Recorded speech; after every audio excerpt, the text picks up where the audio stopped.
মাঝে মাঝে মনে হয় মেয়ে হয়ে জন্মগ্রহণ করাটাই একটা পাপ। আমি একটা ছোট্ট গ্রামের মধ্যবর্তী পরিবারের মেয়ে। আমি জন্মগ্রহণ করাতে আমার বাবার অনেক বড় সমস্যা হয়ে দাঁড়ায়, কারণ আমার বাবা চেয়েছিল তার দ্বিতীয় সন্তানটি যেন ছেলে বাচ্চা হয়। আমি জন্মগ্রহণ করাতে আমার বাবার সব ইচ্ছা মাটি হয়ে যায়। শুনেছি আমি জন্মানোর 15 দিন পর্যন্ত আমার বাবা আমার মুখ দেখেনি। ছোটবেলা থেকে অনেক অবহেলায় মানুষ হয়েছি।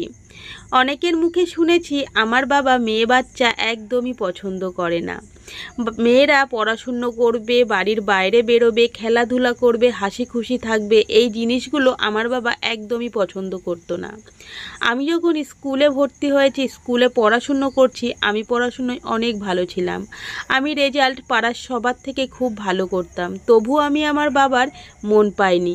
আমার বাবার সাথে আমার ছোটবেলার কোনো স্মৃতিই নেই। আমি কারোর সাথে বলতেই পারি না ছোটবেলায় আমার বাবা আমার সাথে খেলা করেছে, গল্প করেছে। আমার অনেক বন্ধুবান্ধবেরা গল্প করে, কিন্তু আমি এই গল্প বলতে পারি না, বরঞ্চ তাদের কথা শুনলে আমার অনেক বুক ফেটে কান্না আসে। কিন্তু সব সময় আমার মা আমার পাশে থেকেছে। আমার জন্য আমার বাবার সাথে আমার মা অনেক লড়াই করেছে। বাবা সব সময় বলতো মেয়ে সন্তানের অত পড়াশুনো করার কোনো দরকার নেই, ওকে বেশি দূর পড়াশুনো করাতে হবে না, একটা ভালো পাত্র দেখে বিয়ে দিয়ে দিই। আর আমার বাবা আমার সাথে ঠিক করে কথাও বলতো না, আমার দিকে ঠিক করে তাকিয়েও দেখতো না। কিন্তু আমার মা আমাকে অনেক ভালোবাসতো। আমার জন্য বাবার সাথে অনেক লড়াই করেছে, এমনকি আমার জন্য আমার বাবার মায়ের গায়ে পর্যন্ত হাত দিয়েছে। সেই কষ্ট আমি সত্যি কথা এখনো পর্যন্ত ভুলতে পারি না। অনেক কষ্ট করে স্কুলটা শেষ করলাম। মা হয়তো আমার পাশে না থাকলে এটা সম্ভব হতো না। আমি প্রতিটা ক্লাসে খুব ভালো নাম্বার পেয়ে পাশ করেছি। গ্রামের সবাই বলে মেয়েটা কত ভালো পড়াশুনোয়, কিন্তু আজও পর্যন্ত আমার বাবা একবারও বলেনি যে আমার মেয়ে পড়াশুনোয় ভালো। আমার সাথে এখনো পর্যন্ত ঠিক করে কথাই বলে না, আমার দিকে তাকিয়েই দেখে না। দুঃখের কথা আর কাকে বলবো। কিন্তু আমার মা আমার পাশে ছিল।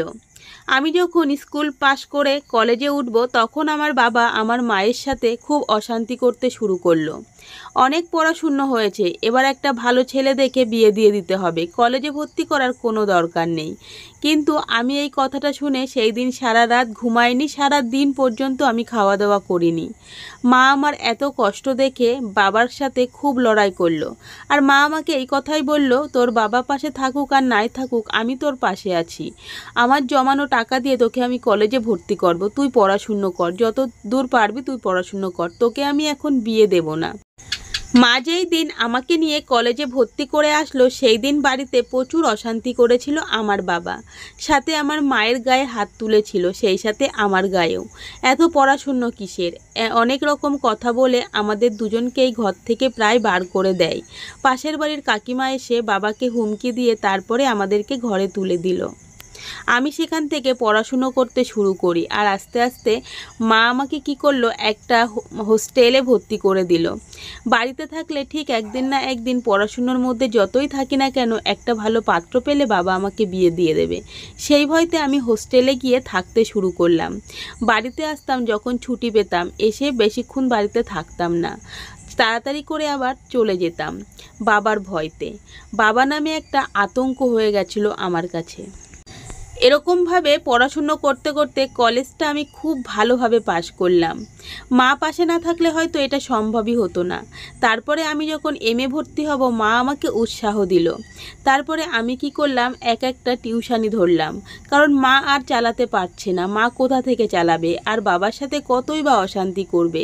সেই জন্য আমি একটা টিউশানি করতে শুরু করলাম, একটা থেকে দুটো, দুটো থেকে তিনটে। তারপরে আস্তে আস্তে আমি মোটামুটি বিএ পাস করার পর সেই রেজাল্টে অনেক জায়গায় জব করার জন্য কাজ খুঁজেছি। যাই হোক, আমি মোটামুটি একটা জব পেয়ে গেছি। জব পাওয়াতে সেটা ছিল মাত্র 8,000 টাকা। 8,000 টাকায় কি আর সংসার চলে? আমি আমার বাবা মায়ের সমস্ত ভার নেব, এটাই ছিল আমার চিন্তা ভাবনা। আমার বাবা আমার সাথে যাই করুক না কেন, কিন্তু আমি কখনো বাবার সাথে খারাপ ব্যবহার করব না, এটা আমার সবসময় মনে গেঁথেছিল। আমি 8,000 টাকা যা পেতাম সেটা নিজের পড়াশুনো চালাতাম, আর মাঝে মাঝে বাড়িতে যতটুকু আমার হাতে থাকতো আমি বাড়িতে টাকা পাঠাতাম। কিন্তু তবুও কোনো দিন আমি বাবার মুখে আমার নামে ভালো কিছুই শুনিনি। তারপরে আমি এমএ পাস করে গেলাম। এখান থেকে একটা জব ওখানে, ওখান থেকে এখানে, এখান থেকে ওখানে জব খুঁজতে খুঁজতে আমি একটা বেশ ভালো সরকারি চাকরি পেয়ে গেলাম, বেশ ভালো মাইনের।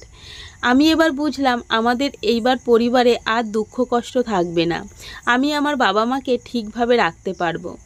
এই বলে আমি বাড়িতে গেলাম, মাকে জড়িয়ে ধরে বললাম, মা আমি সরকারি চাকরি পেয়ে গেছি। বাবাকে বলতে গেলাম, বাবা আমার দিকে কোনো রকমে একটু তাকালো। তারপর থেকে আমি যখন চাকরি করতে শুরু করলাম, আমার বাবা পাড়ার সবার কাছে মাথা উঁচু করে চলে আর গর্ব করে আমার নামে অনেক কথা বলে। আজও পর্যন্ত আমি পেছনে কথাগুলো শুনতে পাই। যাই হোক, প্রথম দিকে আমাকে অনেক অবহেলা করেছে আমার বাবা, এখন তো ভালোবাসে, এটাই অনেক। তবে হ্যাঁ, বাবা মাকে কখনো অবহেলা না করাই ভালো। বাবা মা যেটা করে করুক, কিন্তু সন্তান হিসাবে আমাদের সবসময় ভালোটাই করা উচিত। তো বন্ধুরা, আজকের গল্পটা কেমন লাগলো অবশ্যই কমেন্ট করে জানিও। আর হ্যাঁ, তোমাদের জীবনে যদি কোনো রকম গল্প থেকে থাকে আমাকে ইনবক্স করো, আমি অবশ্যই তোমাদের গল্প আমি তুলে ধরবো আমার চ্যানেলের মাধ্যমে। তো যদি ভালো লেগে থাকে লাইক করো আর শেয়ার করে দিও প্রচুর বন্ধুদের মাঝে। আর ইউটিউব থেকে দেখলে চ্যানেলটিকে সাবস্ক্রাইব করো, আর যারা ফেসবুক পেজ থেকে দেখছো তারা অবশ্যই পেজটিকে ফলো করে রেখো। তো চলো আজকে এতটুকু, ভালো লাগলে লাইক কমেন্ট শেয়ার করতে একদম ভুলো না। Tata, good bye.